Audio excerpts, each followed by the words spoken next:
ಎಲ್ಲರಿಗೂ ನಮಸ್ಕಾರ ಸ್ನೇಹಿತರೆ. ಜಸ್ಟ್ ಫಾರ್ ಲೈಫ್ ಚಾನಲ್ಗೆ ನಿಮ್ಮೆಲ್ಲರಿಗೂ ಸ್ವಾಗತ. ಸ್ನೇಹಿತರೆ, ಮನೆ ಸಂಸಾರ ಎಂದರೆ ಪ್ರತಿ ದಿನಲೂ ಸಹ ಮನೆಗೆ ಬೇಕಾಗಿರುವಂತಹ ವಸ್ತುಗಳನ್ನು ಖರೀದಿಸಬೇಕಾಗುತ್ತದೆ.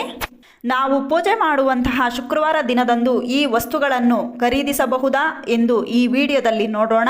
ಯಾರು ಸ್ಕಿಪ್ ಮಾಡದೆ ಕೊನೆವರೆಗೂ ನೋಡಿ, ಕೊನೆಯಲ್ಲಿ ಒಂದೇ ಒಂದು ಲೈಕ್ ಮಾಡಿ, ಹಾಗೆ ಸಬ್ಸ್ಕ್ರೈಬ್ ಮಾಡ್ಕೊಳ್ಳೋದನ್ನು ದಯವಿಟ್ಟು ಮರಿಬೇಡಿ. ಸ್ನೇಹಿತರೆ, ಶುಕ್ರವಾರ ಕೆಲವೊಂದು ವಸ್ತುಗಳನ್ನು ಖರೀದಿಸಬಾರದೆನ್ನುವ ನಂಬಿಕೆ ಇದೆ. ಇವುಗಳನ್ನು ಖರೀದಿಸುವುದರಿಂದ ಬಡತನ, ಹಣದ ಸಮಸ್ಯೆ ಎದುರಾಗುತ್ತದೆ. ಶುಕ್ರವಾರ ಯಾವ ವಸ್ತುಗಳನ್ನು ಖರೀದಿಸಬಾರದು ನೋಡೋಣ ಬನ್ನಿ. ಧಾರ್ಮಿಕ ನಂಬಿಕೆಗಳ ಪ್ರಕಾರ ನೀವು ಸಂಪತ್ತಿನ ಅಧಿದೇವತೆಯಾದ ಲಕ್ಷ್ಮೀ ದೇವಿಯನ್ನು ಮೆಚ್ಚಿಸಲು ಬಯಸಿದ್ದಾದರೆ ಶುಕ್ರವಾರವು ಅತ್ಯಂತ ಮಂಗಳ ದಿನ. ಈ ದಿನ ನೀವು ಲಕ್ಷ್ಮೀ ದೇವಿಯನ್ನು ಪೂಜಿಸುವುದು ಮಾತ್ರವಲ್ಲ, ಕೆಲವೊಂದು ನಿಯಮಗಳ ಬಗ್ಗೆಯೂ ವಿಶೇಷ ಕಾಳಜಿ ತೆಗೆದುಕೊಳ್ಳಬೇಕು. ಶುಕ್ರವಾರದಂದು ನೀವು ಈ ಸಣ್ಣ ಪುಟ್ಟ ತಪ್ಪುಗಳನ್ನು ಮಾಡುವುದರಿಂದ ಲಕ್ಷ್ಮೀ ದೇವಿಯ ಕೋಪಕ್ಕೆ ಗುರಿಯಾಗುತ್ತೀರಿ. ವಿಶೇಷವಾಗಿ ಶುಕ್ರವಾರ ದಿನದಂದು ಕೆಲವು ವಸ್ತುಗಳನ್ನು ಖರೀದಿಸಬಾರದು ಅಥವಾ ಶಾಪಿಂಗ್ ಮಾಡಬಾರದು ಎಂದು ಹೇಳಲಾಗುತ್ತದೆ. ಈ ವಸ್ತುಗಳು ಯಾವೆಂದು ಇಲ್ಲಿ ನೋಡೋಣ ಬನ್ನಿ. ಮೊದಲನೇದಾಗಿ ಅಡುಗೆ ಮನೆಯ ವಸ್ತುಗಳು. ಮೊದಲನೇದಾಗಿ ನಾವು ಶುಕ್ರವಾರ ದಿನದಂದು ಅಡುಗೆ ಮನೆಗೆ ಸಂಬಂಧಿಸಿದ ವಸ್ತುಗಳನ್ನು ಖರೀದಿಸಬಾರದು. ಶುಕ್ರವಾರ ಇವುಗಳನ್ನು ಖರೀದಿಸುವುದರಿಂದ ಲಕ್ಷ್ಮೀ ದೇವಿಯ ಕೋಪಕ್ಕೆ ಗುರಿಯಾಗಬೇಕಾಗುತ್ತದೆ. ಇದು ನಿಮ್ಮ ಮನೆಯಲ್ಲಿ ಧಾನ್ಯದ ಕೊರತೆಯನ್ನು ಉಂಟು ಮಾಡಬಹುದು. ಒಂದು ವೇಳೆ ನೀವು ಅಡುಗೆ ಮನೆಗೆ ಸಂಬಂಧಿಸಿದ ವಸ್ತುಗಳನ್ನು ಖರೀದಿಸಲು ಬಯಸಿದರೆ ಒಂದು ದಿನ ಮುಂಚಿತವಾಗಿ ಖರೀದಿಸಿಕೊಳ್ಳಿ. ಪ್ರತಿ ಶುಕ್ರವಾರ ದಿನದಂದು ಮನೆಯಲ್ಲಿ ಇರುವಂತಹ ಹೆಣ್ಣು ಮಕ್ಕಳು ನಮ್ಮ ಅಡುಗೆ ಮನೆ ತುಂಬ ಚೆನ್ನಾಗಿ ಕಾಣಬೇಕು ಎಂದು ಅವರು ಹೊಸ ಹೊಸ ಪಾತ್ರೆಗಳನ್ನು ಖರೀದಿಸುತ್ತಾರೆ. ಆದರೆ ಶುಕ್ರವಾರ ದಿನದಂದು ಮಾತ್ರ ಪಾತ್ರೆಗಳು ತೆಗೆದುಕೊಳ್ಳಬಾರದು. ಪಾತ್ರೆಗಳನ್ನು ಖರೀದಿಸಿದ ಮನೆಯಲ್ಲಿ ಸಿರಿಧಾನ್ಯಗಳಿಗೆ, ಅಕ್ಕಿ ಬೇಳೆಗಳಿಗೆ, ಅಡುಗೆ ಮನೆಯಲ್ಲಿ ಇರುವಂತಹ ವಸ್ತುಗಳಿಗೆ ದರಿದ್ರ ಬಂದು ಬಿಡುತ್ತದೆ. ಅದಕ್ಕೆ ಅಡುಗೆ ಮಾಡುವಂತಹ ಹೆಣ್ಣು ಮಕ್ಕಳು ಒಂದು ಸಾರಿ ಯೋಚನೆ ಮಾಡಿ ನೋಡಿ. ನಾವು ಎಲ್ಲ ವಾರ ಬಿಟ್ಟು ಶುಕ್ರವಾರ ಏಕೆ ಪಾತ್ರೆಗಳನ್ನು ಖರೀದಿಸುತ್ತೇವೆ? ಪಾತ್ರೆಗಳನ್ನು ಖರೀದಿಸುವುದರಿಂದ ಮನೆಯಲ್ಲಿ ಆಹಾರ ಧಾನ್ಯಗಳಿಗೆ ತುಂಬ ತೊಂದರೆಯಾಗುತ್ತಿದೆ. ಶುಕ್ರವಾರ ದಿನ ಅಡುಗೆ ಮನೆ ಹೊಸ ವಸ್ತುಗಳನ್ನು ಖರೀದಿಸಬಾರದು. ಒಡೆದು ಹೋದ ವಸ್ತುಗಳನ್ನು ಮನೆಯಲ್ಲಿ ಇಟ್ಟುಕೊಳ್ಳಬಾರದು. ಇಟ್ಟುಕೊಂಡರೆ ದರಿದ್ರ ನಮ್ಮ ಮನೆಯಲ್ಲೇ ಇರುತ್ತದೆ ಎಂದು ನೀವು ತಿಳಿದುಕೊಳ್ಳಿ ಸ್ನೇಹಿತರೆ. ಎರಡನೆಯದು ಪೂಜಾ ಸಾಮಗ್ರಿಗಳು. ಪೂಜೆಗೆ ಸಂಬಂಧಿಸಿದ ಅಥವಾ ಪೂಜಾ ಸಾಮಗ್ರಿಗಳನ್ನು ನೀವು ಶುಕ್ರವಾರ ದಿನದಂದು ಖರೀದಿಸಬಾರದು. ನೀವು ಶುಕ್ರವಾರ ಪೂಜೆ ವಸ್ತುಗಳನ್ನು ಖರೀದಿಸುವುದನ್ನು ಅಶುಭವೆಂದು ಪರಿಗಣಿಸಲಾಗುತ್ತದೆ. ಇದು ನಿಮ್ಮ ಮೇಲೆ, ನಿಮ್ಮ ಮನೆಯ ಸದಸ್ಯರ ಮೇಲೆ ಕೆಟ್ಟ ಪ್ರಭಾವ ಬೀರುವುದು.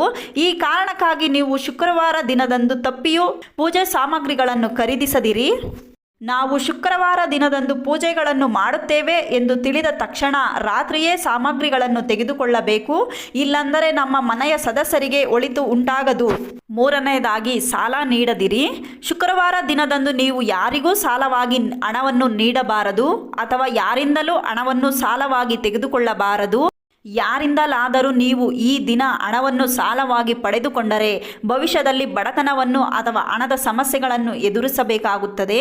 ಈ ದಿನ ನೀವು ಸಾಲ ನೀಡುವುದರಿಂದ ಆ ಹಣ ಮರಳಿ ನಿಮಗೆ ಬಾರದೇ ಇರಬಹುದು. ನಮ್ಮ ಹಿರಿಯರು ಹಿಂದಿನ ಕಾಲದಿಂದಲೂ ಶುಕ್ರವಾರ ದಿನದಲ್ಲಿ ಯಾರಿಗೂ ಸಾಲವನ್ನು ನೀಡುವುದಿಲ್ಲ. ಏಕೆಂದರೆ ಅವರಿಗೆ ಮೊದಲೇ ತಿಳಿದಿರುತ್ತದೆ ನಾವು ಸಾಲವನ್ನು ನೀಡಿದರೆ ಅದು ನಮಗೆ ಮರಳಿ ಬರುವುದಿಲ್ಲ ಎಂದು.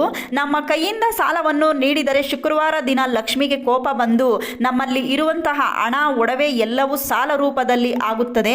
ಅದಕ್ಕಾಗಿಯೇ ಯಾರಿಗೂ ಸಾಲ ಕೊಡಬಾರದು, ಯಾರಿಂದಲೂ ಸಾಲ ತೆಗೆದುಕೊಳ್ಳಬೇಡಿ ಶುಕ್ರವಾರ ದಿನದಂದು. ನಾಲ್ಕನೆಯದು, ಮಹಾಲಕ್ಷ್ಮಿಯ ಕೃಪಾ ಕಟಾಕ್ಷ ಬೇಕೆಂದರೆ ಈ ರೀತಿ ಮಾಡಿ. ಮನೆ ಅಥವಾ ಆಸ್ತಿ ಖರೀದಿ ಮಾಡಬೇಡಿ. ಲಕ್ಷ್ಮೀ ದೇವಿಯ ದಿನವಾದ ಶುಕ್ರವಾರದಂದು ನೀವು ಮನೆ ಅಥವಾ ಆಸ್ತಿಯನ್ನು ಖರೀದಿಸಬಾರದು ಅಥವಾ ಇವುಗಳಿಗೆ ಸಂಬಂಧಿಸಿದ ವಿಚಾರಗಳ ಬಗ್ಗೆಯೂ ಕೈ ಹಾಕಬಾರದು. ಇದರಿಂದ ನೀವು ಹಾನಿಯನ್ನು ಎದುರಿಸಬೇಕಾಗುತ್ತದೆ. ಈ ಕಾರಣಕ್ಕಾಗಿ ಶುಕ್ರವಾರ ದಿನದಂದು ಮನೆ ಅಥವಾ ಆಸ್ತಿ ಖರೀದಿಸಲು ಪ್ರಯತ್ನಿಸಬೇಡಿ. ನೀವು ಯೋಚನೆ ಮಾಡಿ ನೋಡಿ, ಒಳ್ಳೆಯ ದಿನಗಳು ಇದ್ದರೆ ಆ ಶುಕ್ರವಾರ ದಿನ ಮನೆ ಅಥವಾ ಆಸ್ತಿಯನ್ನು ನೋಡಿ ಖರೀದಿಸಬಹುದು. ಆದರೆ ನೀವು ನೋಡುವುದಕ್ಕೆ ಹೋದಾಗ ಅಲ್ಲಿ ಏನಾದರೂ ಶುಭ ಶಕುನ, ಅಶುಭ ಶಕುನ ಆದರೆ ಆ ಶುಕ್ರವಾರ ದಿನ ಅಥವಾ ಆ ಮನೆ ಆಸ್ತಿಯನ್ನು ಖರೀದಿಸಬೇಡಿ. ಅದು ನಿಮಗೆ ದೊರೆಯುವುದಿಲ್ಲ. ಆ ಶುಕ್ರವಾರ ಒಳ್ಳೆಯದಾಗುವುದಿಲ್ಲ. ಐದನೆಯದಾಗಿ ಸಕ್ಕರೆಯು ಲಕ್ಷ್ಮೀ ದೇವಿಯೊಂದಿಗೆ ಸಂಬಂಧವನ್ನು ಹೊಂದಿದೆ. ಈ ಕಾರಣಕ್ಕಾಗಿ ಶುಕ್ರವಾರದಂದು ಸಕ್ಕರೆ ಖರೀದಿಸುವುದಾಗಲಿ ಅಥವಾ ಸಕ್ಕರೆಯನ್ನು ಎಸೆಯುವುದಾಗಲಿ ಮಾಡಬಾರದು.